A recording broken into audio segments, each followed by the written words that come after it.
Assalamualaikum warahmatullahi wabarakatuh. Salam sejahtera untuk kita semua. Semoga kita semua selalu dalam lindungan Allah dan selalu diberikan kesehatan. Perkenalkan, nama saya Retno Dwi Nyamiati. Kali ini saya akan membawakan materi mengenai teknik pembuatan polimeric membran dan kesetimbangannya secara termodinamika. Semoga materi yang saya sampaikan kali ini dapat bermanfaat dan menjadi pembelajaran untuk kita semua. Baik, kita mulai dari definisi dari membran itu sendiri. Membran merupakan lapisan tipis atau thin barrier, di mana di sini fungsinya itu memisahkan beberapa partikel dari konsentrasi tinggi menuju ke konsentrasi yang rendah, seperti itu. Nah, di sini sifat pemisahannya itu menggunakan sifat selective permeable atau semi permeable. Hanya partikel-partikel tertentu saja dan ukuran tertentu saja yang dapat berpisah atau berpindah dari konsentrasi yang tinggi ke konsentrasi yang rendah, seperti itu. Contohnya yaitu microfilter, yaitu hanya memisahkan atau hanya air saja yang bisa lewat, sementara bakterinya tertahan di sebelah sini. Sementara untuk reverse osmosis atau membran desalinasi juga hanya air yang bisa lewat, sementara partikel garamnya akan tertahan di membran karena konsentrasinya lebih tinggi dibandingkan dari konsentrasi si air tersebut. Baik, berikutnya yaitu prinsip dari membran itu sendiri. Prosesnya biasanya diproses dengan feed liquid dan gas. Untuk penggeraknya biasanya yaitu ada dari perbedaan tekanan, lalu perbedaan konsentrasi, perbedaan potensial listrik dan satu lagi yaitu perbedaan temperatur. Nah, secara sederhana prinsip dari membran ini sendiri yaitu pemisahannya, misalkan feed akan masuk dengan melalui proses filtrasi membran, lalu partikel yang dapat melewati membran itu secara semi permeable akan keluar dan keluar melalui membran itu yang disebut dengan permeat. Sementara liquid atau feed yang tidak bisa terlewatkan ini akan masuk ke dalam rententat yang kita sebut sebagai rententat, seperti itu. Sementara flux ini merupakan kriteria performa dari membran itu sendiri. Flux itu merupakan banyaknya air, contohnya air bersih atau banyaknya produk yang kita dapatkan dibagi dari luas dari membran yang kita gunakan per satuan waktu, seperti itu. Sementara untuk selectivity sendiri yaitu ada rejeksi dari koefisien dari membran itu sendiri. Rumusnya yaitu 1 min konsentrasi dari permeat dikurang dari konsentrasi dari rententat. Lalu ada separation factor dan permeability. Sementara berdasarkan gaya dorongnya atau driving force, membran dibagi menjadi 4. Yang pertama yaitu berdasarkan beda tekanan atau delta P, membran dibagi menjadi beberapa yaitu ada mikrofiltrasi, ultrafiltrasi, reverse osmosis, nanofiltrasi, dan pisdoliasis. Sementara untuk beda konsentrasi yaitu ada pervaporasi hingga carrier mediated transport. Lalu jika beda temperatur ada termosmosis, lalu ada membran distilasi. Lalu untuk beda potensial listrik, ada elektrodialisis, membran elektrolisis, dan elektroosmosis. Dari klasifikasi berdasarkan gaya dorongnya, di sini saya mengambil contoh-contoh membran dengan gaya dorong beda tekanan. Nah, di mana klasifikasi membran menurut ukurannya untuk beda tekanan ini yaitu tadi ada mikrofiltrasi, ada ultrafiltrasi, nanofiltrasi, dan reverse osmosis. Nah, di mana untuk mikrofiltrasi itu biasanya memisahkan atau komponen yang tertahan di dalam membran itu ada jenis-jenis bakteri, lalu ada suspend partikel, ada alga, ada zooplankton. Dengan ukuran membrannya itu yaitu lebih dari 0,2 mikrometer. Sementara untuk ultrafiltrasi sendiri yaitu ukuran ring membrannya yaitu 0,1 hingga 0,01 mikrometer. Ini lebih kecil dari mikrofiltrasi. Nah, komponen yang tertahan itu ada virus, koloid, dan makromolekul. Dan juga di sini ada biokompon yang bisa dipisahkan dengan menggunakan ultrafiltration. Lalu untuk nanofiltration sendiri yaitu ukurannya lebih kecil lagi yaitu dari 0,001 sampai 0,1 mikrometer. Yang bisa tertahan yaitu ada organic compound dan multivalen ion. Sementara untuk reverse osmosis itu yang paling kecil yaitu 0,00 kurang dari 0,001 mikrometer. Hanya monovalen ion yang tertahan di membran tersebut. Contohnya yaitu ion NaCl seperti itu. Bahan-bahan untuk pembuatan membran itu biasanya yaitu dari bahan dasar polimer, di mana kenapa menggunakan bahan dasar polimer? Biasanya polimer ini yaitu mudah untuk dibentuk, lalu tidak beracun seperti itu. Dan beberapa polimer yang tidak beracun yaitu terlihat pada slide, yaitu ada selulos, turunan selulos, di mana contohnya ada selulos asetat, selulos triasetat seperti itu. Ada polisulfon hingga polietil keton. Untuk metode pembuatan membran sendiri yaitu dibagi menjadi 4, ada sintering, straight etching, track etching, dan inversi fase. Nah, teknik pembuatan membran yang terbaru yaitu dengan proses inversi fase ini. Nah, dari beberapa proses ini, metode pembuatan ini ada beberapa ciri-cirinya, yaitu misalkan sintering ini porositasnya rendah, jadi masih banyak yang membran yang tidak berpori. Lalu porinya itu berbentuk simetrik, yaitu berbentuk sama semua porinya. Sementara untuk straight etching ini porositasnya dari sedang hingga tinggi. Dia berpori tetapi masih ada yang tidak begitu banyak gitu porinya. Lalu untuk distribusi porinya itu masih jarang. Sementara untuk track etching ini porositasnya masih rendah dan distribusinya jarang. Nah, untuk inversi fase sendiri yaitu merupakan asimetrik pori. Jadi porinya ini beragam. Dari ada yang berbentuk sponge-like hingga finger-like. Lalu distribusi porinya yang meluas dan merata dari membran itu sendiri dan porositasnya pastinya yaitu tinggi. Secara garis besar, pembuatan membran dapat dilihat pada gambar-gambar berikut. Di sini proses pembuatannya itu menggunakan metode phase inversion. Nah, yang pertama yaitu bahan tertentu berupa polimer di sini ya, berbahan dasar polimer akan dimasukkan di dalam botol dan di sini dilarutkan dengan menggunakan solvent. Nah, setelah di blending atau dicampur pada tekanan tertentu dan temperatur tertentu serta waktu tertentu, larutan tersebut akan blending secara sempurna. Setelah itu akan di casting atau dicetak membrannya dalam suatu plate seperti itu dengan ketebalan tertentu. Setelah itu proses pemadatan dan pembuatan pori-pori itu ada di dalam metode phase inversion itu sendiri. Nah, phase inversion sendiri itu yaitu dengan penambahan suatu non-solvent yang digunakan untuk proses pemadatan dari membran dan pembentukan pori seperti itu. Nah, di sini dibantu oleh suatu non-solvent, biasanya berupa water atau isopropanol atau metanol yang kelarutannya itu berbeda dari kelarutan si solvent yang digunakan, seperti itu.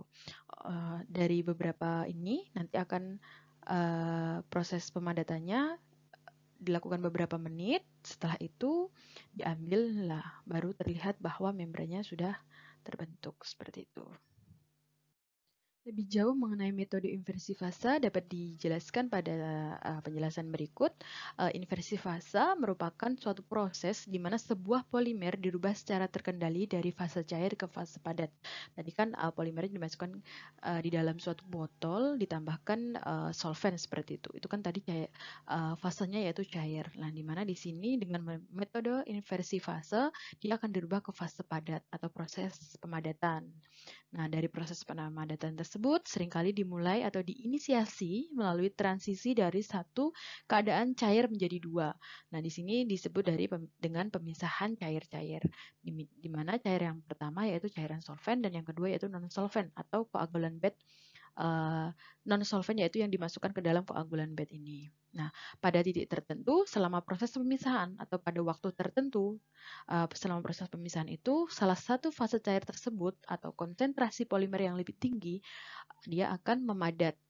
Jadi di dalam suatu lembar membran tersebut kan ada cairan, ada non-solvent dan solvent. Nah, yang memiliki konsentrasi yang lebih tinggi atau rich polimer tersebut akan memadat sementara dan akan berbentuk matriks seperti ini. Nah, dengan mengendalikan tahap ini, morfologi membran itu akan dapat diatur seperti itu. Nah, pori-pori membrannya akan terbentuk. Nah, dari proses inversi fase itu kita bisa menarik ke belakang bagaimana kita mengetahui kesetimbangan antara ketiga fasenya, yaitu polimer, solvent, dan non-solvent. Nah, di sini dengan menggunakan analisa titik load point. Nah, analisa titik load point ini digunakan untuk menggambarkan bagaimana diagram Turner yang terjadi pada suatu membran yang kita gunakan atau yang kita buat seperti itu. Sebagai contoh di sini saya mencoba untuk melakukan penelitian di mana menggunakan pelarut DMSO dan DMF. Nah, di sini terlihat bahwa yang biru ini merupakan garis dari DMF dan yang hitam ini merupakan garis dari DMO. Nah, ini DMSO. Nah, ini kita bisa menyimpulkan kira-kira bagaimana nanti pori membran yang kita dapatkan jika kita melakukan pergantian pelarut, di mana di sini misalkan polimer dan solvent yang non-solvent yang kita gunakan sama. Nah, di sini bagaimana kita bisa mengetahui jika kita menggunakan pelarut DMF itu porinya seperti apa, dan kita jika menggunakan pelarut DMSO porinya seperti apa. Nah, di sini bisa terlihat bahwa jika kita menginginkan pori yang lebih kecil, maka garis yang harus kita dapatkan yaitu akan lebih ke mendekati non pelarut. Sementara jika kita ingin memiliki pori yang lebih besar, maka garis yang kita inginkan akan menjauhi non pelarut seperti itu atau mendekati non solvent. Nah, mendekati solvent. Nah, mendekati solvent ini berarti dia juga menjauhi garis binodal yang diinginkan dari sistem diagram Turner ini. Nah, selain dari diagram Claude point atau diagram Turner untuk mengetahui kesetimbangan tiga fase, kita bisa hipotesa bagaimana sebelum kita membuat membran, komponen apa saja yang kita gunakan, bagaimana perbandingannya itu dengan menggunakan hipotesa kelarutan polimer dengan menggunakan persamaan Hansen solubility equation ini, Hansen solubility parameter. Nah, di sini ini persamaannya. Nah, ini nanti akan saya coba implementasikan pada contoh yang tadi itu. Dari kedua contoh penelitian yang saya gunakan yaitu mencoba untuk menggunakan perbedaan dari pelarutnya yaitu DMS, yang satunya DMSO, terlihat bahwa hasil dari persamaan Hansen solubility didapatkan sebagai berikut. Nah, untuk DMF ini memiliki nilai yang lebih besar dibandingkan yang DMSO. Ini artinya apa? Bahwa nilai delta yang besar ini mengakibatkan afinitas yang kecil. Ini mengakibatkan dia langsung begitu cepat untuk melakukan pemadatan di dalam proses inversi fase itu. Jadi tidak membutuhkan waktu yang lama untuk proses pemadatan dari membran itu dan pembentukan pori. Nah, sementara jika deltanya lebih kecil, seperti yang terjadi pada komponen yang menggunakan solvent DMSO ini, maka afinitasnya itu besar yang mengakibatkan proses pembentukan pori ini secara terstruktur seperti itu, pelan-pelan seperti itu, dan menghasilkan ukuran yang lebih kecil karena proses pemadatannya itu tidak berlangsung secara instan seperti itu. Nah, untuk hasilnya kita coba lihat pada slide berikut. Dan ini benar adanya ketika dilakukan penelitian antara pelarut yang digunakan DMF dan DMSO. Setelah dianalisa dengan menggunakan SEM, terlihat bahwa ukuran pori untuk DMF ini lebih besar. Nah, hal ini bisa ditunjukkan dari distribusi porinya yang jarang dan tidak merata. Sementara untuk yang DMSO ini distribusi porinya lebih banyak dan lebih merata, serta ukuran pori yang dihasilkan akan lebih kecil dibandingkan dari DMF. Hal ini bahwa hipotesa yang kita gunakan untuk inversi fase, lalu diagram Turner, dan solubility parameter itu benar. Nah, selain materi yang telah saya paparkan, di sini saya mencoba ingin mendemokan bagaimana pembuatan diagram tiga fase atau diagram yang kita biasa disebut diagram Turner ini. Nah, di sini saya menggunakan aplikasi yang disebut dengan aplikasi Origin. Nah, ini merupakan tampilan awal ketika kita coba untuk mengaplikasikan aplikasi Origin 2018. Nah, di sini kita bisa menampilkan beberapa fraksi yang kita dapatkan dari penelitian ini.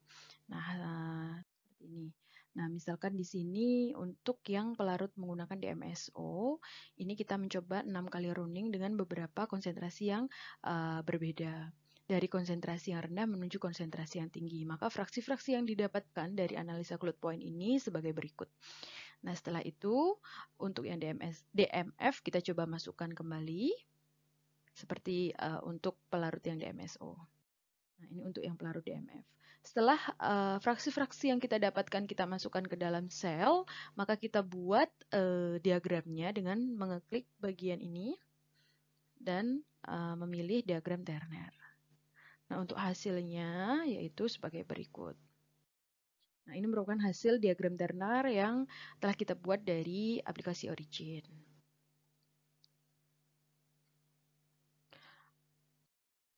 Sekian pemaparan saya pada kali ini tentang teknik pembuatan membran untuk base dari polymeric membran dan kesetimbangan dari 3 fasenya.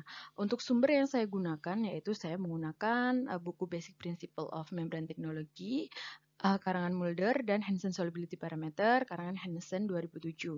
Dan satu penelitian dari saya bisa dicek untuk melihat detail dari penelitian ini. Saya akhiri. Wassalamualaikum warahmatullahi wabarakatuh.